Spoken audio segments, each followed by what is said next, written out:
आता बातमी फडणवीसांच्या स्पष्टीकरणाची। काँग्रेस प्रदेशाध्यक्ष नाना पटोले यांच्या वाहनाला भंडाऱ्यामध्ये अपघात झाला आणि नशीब बलवत्तर म्हणून पटोले अपघातामधून थोडक्यात बचावले। दरम्यान ट्रकनं कारला मुद्दाम धडक दिल्याचा आरोप नाना पटोले यांनी केलाय। तसंच पोलीस या प्रकरणी योग्य तपास करतील असंही पटोलेंनी म्हटलंय।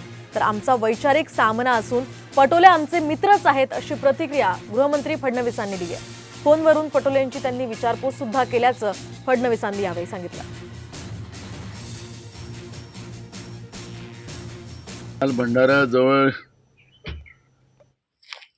आमच्या गाडीला एका ट्रकने मुद्दामून डॅश मारण्याचा प्रयत्न केला आणि त्याच्यामुळे गाडीला पूर्ण एका बाजूने त्यांनी घासत नेलं आणि आम्ही तर सुखरूप राहिलो, पण गाडी पूर्ण त्याच्यामध्ये गाडीचं नुकसान झालं। त्याच्यामध्ये घातपात आहे की काय आहे ते पोलीस त्याला चौकशी करतील अशी आम्ही त्या पद्धतीची तक्रार दिलेली आहे। वेगवेगळ्या पक्षात असू पण शेवटी आम्ही काही एकमेकाचे शत्रू नाही आहोत। वैचारिक अशा प्रकारचा आमच्यामध्ये निश्चितपणे त्या ठिकाणी एक सामना हा सातत्याने चालू असतो। ते मित्रच आहेत आमचे।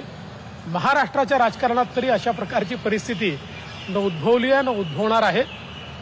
मी त्यांना शुभेच्छा दिल्या।